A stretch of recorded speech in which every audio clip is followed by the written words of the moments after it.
சொல்றேன், சிறுபான்மை மக்களின் ஜீவாதார உரிமைகளுக்கு உரத்த குரல் என்பது ஒரு பெரிய குற்றம் என்றால் அந்த குற்றத்தை மீண்டும் மீண்டும் செய்வேன். என் வழிபாட்டு உரிமை முடக்கப்படும் பொழுது, என்னோட தொழுகை உரிமை முடக்கப்படும் போது நான் வாதிட்டது பயனின்றி வாழெடுக்க வேண்டியதுதான் வழி என்றால், அதனால் என் மீது வழக்கென்றால் மீண்டும் மீண்டும் வாள் எடுத்து அதற்கு தூக்கு தண்டனை என்றால் என் வாய் உரிமையை விட என் வாய் எனக்கு பெரிதான ஒன்றல்ல. ஐ பிளீட் கில்டி. குற்றத்தை நான் ஒத்துக்கொள்கிறேன். நான் குற்ற ஒப்புதல் தருகிறேன். மகாமகத்தன்று 100 பேர் செத்ததற்கு விஸ்வ இந்து பரிஷத்தான் காரணம் என்று முதலமைச்சர் சொல்ல, இல்லை ஜெயலலிதா குளிப்பதை காண வந்ததால் தான் கூட்டம் நெரிசல் என்று மாறி மாறி மாற்றி பறிபோட்டு பலியானவர் 100க்கு மேல், காயமுற்றதோ ஆயிரக்கணக்கில். பொது அமைதி, பப்ளிக் ஆர்டர் கெட்டது, சட்டம் ஒழுங்கு, லாண்ட் ஆர்டர் கெட்டது. அப்போது இதே கலெக்டர் இந்த 100 பேர்களின் சாவுக்கு காரணமானவர்களை கைது செய்ய அக்கறை காட்டவில்லை. இந்திய தேசியத்தின் மீது இதற்கு பாசம் பொங்கிவிடவில்லை. ஒரு தவறும் நடைபெறாத போது என்னை மட்டும் தேசிய பாதுகாப்பு சட்டத்தை பயன்படுத்தி கைது செய்ய துணியாய் குறிக்கும் இம்மாதிரி ஜாதி வெறி பிடித்த கலெக்டர்களுக்கு எதிராக போராடுவது இந்த நாட்டில் மரண தண்டனைக்குரிய குற்றம் என்றால், மானமிழந்து வாழ்வதை விட மரணம் மேலான ஒன்று. அக்குற்றத்தை பலமுறை செய்தேன். எங்கள் மார்க்க உரிமைகளுக்கு மரணம் தான் தண்டனை என்றால் எங்கள் மார்க்கத்தை விட வாழ்வு உயர்வான பொருட்டல்ல. அச்சுறுத்தலால் எங்கள் ஜீவாதார உரிமைகளை அடக்கிவிடலாம் என அரசு அதிகாரிகள் கருதுவார்களேயானால், அச்சுறுத்தலால் எங்கள் ஜீவாதார உரிமைகளை அடக்கிவிடலாம் என அரசு அதிகாரிகள் கருதுவார்களேயானால், அச்சுறுத்தலை அவமதிப்பது எங்களுடைய உரிமையாகிவிடும். அடக்குமுறையினால் என்னுடைய நியாயமான உரிமைகளை முடக்க நினைத்தால் நான் அதை எதிர்த்து வாழ்வு பூராவும் போராடக்கூட தயங்க மாட்டேன். அதற்கான ஆயுதங்களையும் ஆயுத்தங்களையும் செய்து வைக்க நான் முனைவது குற்றம் அல்ல. ஐ பிளீட் கில்டி. மீண்டும் நான் குற்றத்தை ஒப்புக்கொள்கிறேன். மத சார்பற்ற நாட்டை இந்து நாடு ஆக்க அதிகாரிகள் செயல்பட்டால் அவை அடித்து நெருக்கி நாட்டின் பலம்புகளை காப்பேன். அது குற்றம் என்று சொல்லப்பட்டால் I plead guilty of that so called crime for several time and several more time. பலமுறை அந்த குற்றத்தை ஒத்துக்கொள்கிறேன். ரத யாத்திரையின் பெயரால் ரத்த ஆறு ஓட விட்டவனுக்கு பாதுகாப்பு, ஏனையோர் அடங்கி போக வேண்டும் என்றால் ரத்த நிறத்தை மாற்றி ஓட்ட எண்ணுவது தவறில்லை. முஸ்லீம்கள் ரத்தத்துக்கு பதிலாக பாப்பான ரத்தத்தை அந்த ஆத்திர நான் ஓட்டி காட்டுறது ரொம்ப நேரம் ஆகாது. ரத யாத்திரையின் பெயரால் ரத்த ஆறு ஓட விட்டவனுக்கு பாதுகாப்பு, ஏனையோர் அடங்கி போக வேண்டும் என்றால் ரத்த நிறத்தை மாற்றி ஓட்ட எண்ணுவது தவறில்லை. என் மக்கள் சிந்திய ரத்தத்திற்கு யாரிடம் நான் நியாயப்படி தீர்ப்பது என்பதை இந்த ஆலோசனை மன்ற குழு எனக்கு ஆலோசனை சொல்ல முடியுமா? அல்லது அரசுக்கு பழி செய்தவனை அரசு செய்ய பரிந்துரைக்குமா? அதை செய்ய எந்த அமைப்பு உள்ளது? கடந்த 45 ஆண்டுகளில் கவனிச்சு கேளுங்கத்தா, 45 ஆண்டுகளில் இமயம் முதல் குமரி வரை முஸ்லீம் பெருமக்களின் கருகமணி தாலி இழந்தவர், உச்சம் இழந்தவர், உறவுகளை இழந்து ரத்தச்சேற்றிலே மிதந்தவர் எவ்வளவு? 45 வருஷத்துல 4.5 லட்சம் என பாராளுமன்றத்திலே புள்ளி விவரம் தரப்படுது. எவ்வளவு மக்களை நம்ம இழந்திருக்கோம்? 4.5 லட்சம். 47 வருட 45 ஆண்டு கால சுதந்திர வரலாற்றுல இமயம் முதல் குமரி வரை முஸ்லீம் பெருமக்கள், இவன் கொடுக்கிற கணக்கு கொடுக்காம விட்டது 1 கோடி. முஸ்லீம் பெருமக்களின் தாய் இழந்தவர், உச்சம் இழந்தவர், உறவுகளை இழந்து ரத்தச்சேற்றிலே இழந்தவர் 4.5 லட்சம் என பாராளுமன்றம் புள்ளி விவரம் தரப்படுகிறது. அதற்கு காரணமான RSS வகையாக்களை கைது செய்ய வக்கற்ற சட்டமும் அரசும் என்னை பொறுத்த மட்டும் மன்னிக்க வேண்டிய நீதிபதி அவர்களே, உங்கள் நடுவர் மன்றம் உட்பட செருப்புக்கு சமமானவர்களே. 4.5 லட்சம் மக்களை இழந்துட்டு வந்து நான் நிக்கிறேன். இதை உட்காந்து என் வயசம்பத்தில் என் மேல கேஸ் போட்டிருக்கேன்.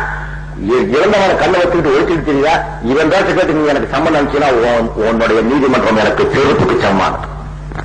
இது பாதிக்கப்பட்டவனின் மனப்புண்ணில் இருந்து கசியும் ரத்தம் வடிக்கும் ரணகாயங்களின் பிரதிபலிப்புகள். மீண்டும் நாகரிகம் கருது, ஒரு கல்ச்சர், ஒரு மேனருக்காக 4.5 லட்சம் அப்பாவி மக்களை பறிகொடுத்த ஒரு இனத்தில் ஒரு சபைத்துண்டு துடித்ததால் என் இதயம் கட்டிய தவறான வாசகம். அதற்கு மாற்று இல்லாதால் அதை சொன்னேன். வருத்தத்துடன் தான். அதனை விட எளிய பதம் எனக்கே கிட்டவில்லை. என் பாதிப்பின் ஆழம் காட்ட, என் காயத்தின் வேதனைக்கு வேறு வார்த்தை சொல்ல தெரியவில்லை. வருந்தித்தான் சொன்னேன். மன்னிப்பு கிடங்கவில்லை. I will never feel guilty. அதுக்காக நான் வருத்தப்பட மாட்டேன். செருப்புக்கு சமௌண்ட். பாபர் மசூதி இடிகட்ட போதும் நான் தான் விலங்கிடப்பட்டேன். பாபர் மசூதி இடிகட்ட போதும் நான் தான் விலங்கிடப்பட்டேன். RSS ஆபீஸ் இடிகட்ட போதும் நான் தான் கடுங்காவலில் வைக்கப்பட்டேன். இனி சீன நடிகர் இடிக்கப்பட்டாலும் இந்த அரசு என்னைத்தான் கைது செய்யும். RSS ஆபீஸ் இடிகட்ட போதும் நான் தான் விலங்கிடப்பட்டேன். பாபர் மசூதி இடிகட்ட போதும் நான் தான் சிறையில் அடைக்கப்பட்டேன். இனி சீன நெடுஞ்சுவர் இருக்குல்ல, இந்தியா பாரு, அங்க எவனா சேர்த்து இருக்கால் இந்த நாயை என்னைத்தான் கைது செய்யும். இந்த சீன நெடுஞ்சுவர் இடிக்கப்பட்டாலும் இந்த அரசு என்னைத்தான் கைது செய்யும். இதன் நச்சு எண்ணத்தை முறியடிக்க மக்களை திரட்டி நியாயம் சொல்லி நியாயமான பாரபட்சமற்ற ஒரு அரசை நிர்மாணிக்க எண்ணியது தேசிய குற்றம் என்றால் அந்த குற்றத்தை நீங்கள் விடுவித்த மறுநாளே நான் செய்வேன். இந்த மக்களை கூட்டி வச்சு ஒரு நியாயம் கேட்கறது ஒரு தேசிய குற்றம் நினைச்சினா நீ என்னை விடுதலை பண்ணினா நாளை காத்தால நான் மறுக்க செய்வேன், மறுபடியும் கூட்டம் போட்டான செய்வேன். நான் மறுத்தா போகும்போது ஒரு மேலே தான் மறுத்தா போவேன். 25 கோடி இஸ்லாமிய மக்களுக்கு அரசு பதவிகளில் 1% இடஒதுக்கீடு உள்ளது. மீது 24% கிடைக்கும் வரை ஒரு இயக்கம் நடத்தி போராடுவது இயல்பு மரபு. ஒடுக்கப்பட்டு, ஓரங்கட்டப்பட்டு, ஒதுக்கப்பட்டு, நசுக்கப்பட்டு எம் மக்கள் பிழைப்புரிமை தேடி பிற நாட்டில் வாழ இங்க ஒரு வேலையும் இல்லாம என்னுடைய சகோதரன்கள்லாம் வெளிநாட்டில் வாடிக்கிட்டு இருக்கிறான். ஒதுக்கப்பட்டு, ஓரங்கட்டப்பட்டு, ஒடுக்கப்பட்டு, நசுக்கப்பட்டு என் மக்கள் பிழைப்புரிமை தேடி பிற நாட்டில் வாழ பெற்ற தாய், உடன் பிறந்த சகோதரர்கள் உள்நாட்டில் வாட நிரந்தர பிரிவில் நித்தம் எங்கள் வீடுகளில் கண்ணீர் சுமை. நிரந்தர பிரிவில் நித்தம் எங்கள் வீடுகளில் கண்ணீர் சுமை. இதனிடையே காவலில்லா வீடுகளில் கடிவாய்கள் போல் சூறையாடும் கூட்டத்திற்கு போலீஸ் சிறை நிறுத்தவை கண்டு பதைபதைத்த உள்ளத்துடன் எண்ணரும் பெண்டிரை இளம் சிறாரை நான் காக்க எண்ணிய ஒரு இயக்கம் ஆரம்பித்தேன். அதை குற்றம் என்று இந்த அரசு சொன்னால் அத்தகைய குற்றவாளியாக இருக்க நான் பெருமைப்படுகிறேன். என் பொண்டுக்குள்ளையெல்லாம் அவன் பொண்டுக்குள்ளையெல்லாம் விட்டுட்டு இந்த வயதெல்லாம் வெளிநாட்டில் வேலைக்கு போயிருக்கான். அதை வீடு கொண்டு இந்த நாயை அடிக்கிறான் ஆர்எஸ்எஸ்கார. அந்த நாய்க்கு இந்த போலீஸ் நாய் தொலை நிற்குது. அதை தடுக்க ஒரு இயக்கம் ஆரம்பிச்சது தப்புனா அந்த தப்பை நான் செஞ்ச குற்றவாளியாக தூக்கிட்டு பெருமைப்படுகிறேன். அதை பற்றி கவலை இல்லை. இந்து மத இடுவிலிருந்து விடுபட்டு சமத்துவம், சாந்தி, சகோதரத்துவம் தேடி இஸ்லாமை இறக்குமதி செய்த எங்கள் அளவில் ஒதுங்கி எங்களுக்குள் ஒன்றுபட்டு யாருக்கும் தீங்கற்று தீண்டாமை குணமற்று ஒரே குலமாய் ஒருதாய் மக்களால் வாழும் சீரிய மனிதநேய மார்க்கத்தினை பேணி ஒழுகும் எங்களை பிளவு பிரிவுகளையே கோட்பாடாக கொண்டு பிறப்பை நிலவரத்தினை காட்டும் அடிப்படை கொண்ட பண்டைய திராவிடத்தை பிளந்து கூறு போட்டு நாறு போட்டு பாகுபடுத்தி பால்படுத்தி பிளவுபடுத்தி இழிவுபடுத்திய அதே சனாதான பாம்புகளுக்கு நாங்கள் பணிந்து போக சில அரசு அதிகாரிகள் எங்களை சட்டம் என்ற இரும்பு கரத்தால் ஒடுக்க நினைத்தாலும் அடக்க எண்ணினாலும் அதை எதிர்த்து போராடி எங்கள் மனதுக்கேற்ற மார்க்கத்துடன் மானத்துடன் மாண்புகளுடன் மரியாதைகளுடன் மனித நேயத்துடன் வாழ நினைக்கும் எங்களுக்கு ஏற்படுத்தப்படும் இடையூறுகளை முறியடிப்பது, தடுத்து நிறுத்துவது, தட்டி கேட்பது தவறு என்று தண்டனைக்குரிய பாவம் என்று கருதினால் அந்த பாவியாக இருப்பதை நான் பெருமைப்படுகிறேன். நான் மட்டுமே வாழ வேண்டும் என்று கேட்கவில்லை, நாங்களும் வாழ வேண்டும் என்று இயன்றது தவறு என்றால், நான் மட்டுமே வாழ வேண்டும் என்று கேட்கவில்லை, நாங்களும் வாழ வேண்டும் என்று இயங்கியது தவறு என்றால் தண்டனை எதுவானாலும் அதற்காக அஞ்சிடப் போவதில்லை. எங்களில் ஒரே தேசிய இனமாக கருதாத எந்த அரசையும், எந்த ஒரு சட்டத்தையும், எந்த ஒரு கோட்டையும், எந்த ஒரு ராணுவத்தையும் எதிர்கொள்வது எமது உயிருக்கு ஆபத்து என்றாலும் கூட எதிர்கொள்வோம். கள்ளிச்செடியில் மலராய் இருப்பதை விட ரோஜா செடியில் முள்ளாய் இருப்பது மேலானது. கோழையின் தலை கிரீடமாக இருப்பதை விட வீரனின் கால் செருப்பு மேலானது. A dead lion is better than a living dog. நாயாக நத்தி வாழ்வதை விட சிங்கமாக கர்ஜித்து செத்துவிட்டு போவது எங்களுக்கு மேலானது. ஆதிக்க சக்திகள், அதிகார வர்க்கங்கள் குறிப்பிட்ட ஆக்கிரமிப்பாளர்களிடம் குவிந்துள்ளதால் மண்ணின் மைந்தர்களாகிய நாங்கள் மாடுகளை விட கேவலமாக நடத்தப்படுவதைக் கண்டு மனம் குமுறி மாற்று வழி காணாது மன்றாடி போராடாது நான் மாண்டுவிட்டால் நாளைய என் வாரிசுகள் என்னை மன்னிக்க மாட்டார்கள். உங்கள் மன்னிப்பை விட உருவாக போகும் இந்த வீர சமூகத்தின் மன்னிப்பை எனக்கு பெரிய ஒன்று. இந்த நீதிமன்றம் என்னை தண்டிக்கலாம், ஆனால் வரலாறு என்னை விடுதலை செய்யும். வருங்காலம் இந்த பார்ப்பனர்களை என் சார்பில் வஞ்சம் எடுக்கும். இன்றைய சிறைவாசங்கள் நாளைய தலைமுறையின் சிம்மாசனங்கள். சுதந்திர இந்தியாவில் ஜாதி கலவரங்களுக்கு காரணம் இஸ்லாமாய் இந்து மதத்தின் வர்ணா சக்திகளா? மதக்கலவரங்கள் மட்டும் 70,000 40 ஆண்டுகளில் இந்தியாவெங்கும் இது நடைபெற காரணம் RSS அமைப்பு என்பது அரசின் புள்ளி விவரம்.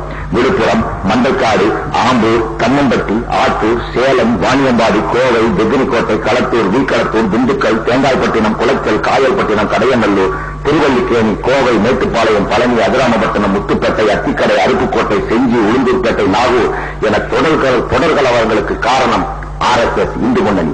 ஒரு RSS காரணையாவது என்றாவது இம்மாதிரி தேசிய பாதுகாப்பு சட்டத்தில் கைது செய்துள்ளனரா? மாறாக அடிபட்ட முஸ்லிம்களையே அரசு செய்து அவலை பெண்களாக என் மக்களை அச்சுறுத்துவது அரசுக்கும் அரசு அதிகாரிகளுக்கும் வாடிக்கையாய் போனது. கடலங்குடி, ஐயம்பேட்டை, திருவையாறு போன்ற இடங்களில் மசூதி கட்ட தடை. அதனுமானுக்கு கூட கோவில் கட்ட அரசு பாதுகாப்பு. இதை ஏற்றுக்கொள்ள வேண்டுமா? அதை எதிர்த்தால் தேசத்திற்கு ஆபத்து வந்துவிடுமா? என்ன கேள்வி கூட்டியது? இதற்கு ஒரு குடிமகன் கட்டுப்பட வேண்டும் என்று கட்டாயப்படுத்தினால் அக்கட்டுப்பாடுகளை, கடுங்காவல் சிறைகளை, கருப்பு சட்டங்களை, அடக்குமுறைகளை, ஒடுக்குமுறைகளை, ஊரவஞ்சலை போக்குகளை, பாரபட்சமான நடவடிக்கைகளை எதிர்த்து போராடாமல் வாழாமல் இருப்பது மானங்கட்டவர்கள், சுரணையற்றவர்கள் என்ற அவப்பெயரை எங்கள் வாரிசுகள் எங்களுக்கு சூட்டிவிடும் முன் அவைகளை எதிர்த்து போராடுவது என் ஜீவாதார உரிமைகளுக்கு, என் உயிரின மேலான மார்க்கத்திற்கு நான் செலுத்தும் காணிக்கை. வீழ்வது நானாக இருந்தாலும் வாழ்வது என் தினமாக இருக்கட்டும் என சத்திய சபதமேற்று சன்மார்க்க வழி தவறாது வாழும் ஒருவன் நான். எனவே இதுபோல் இன்னும் பல நீதிமன்றங்களின் முன் நிறுத்தப்பட்டவன், நின்றிருப்பவன், இனியும் நிறுத்தப்பட போபவன். எனவே எரிமுறை அளவு கூட நான் விட்டுக் கொடுப்பதற்கிடமில்லை. இது ஒரு வழக்கு என்ற கோணத்தில் காணாது ஒரு தேசிய இனத்தின் வாழ்வுரிமையாக கருதி எனக்கு மீண்டும் வாய்ப்பளித்து என் வாதம் காரணங்களை கிரவுண்ட்ஸ் ஆஃப் டிஃபென்ஸ் உடன் ஒன்றிப் போக மறுப்புகளுக்கு வாய்ப்பு தர வேண்டும்.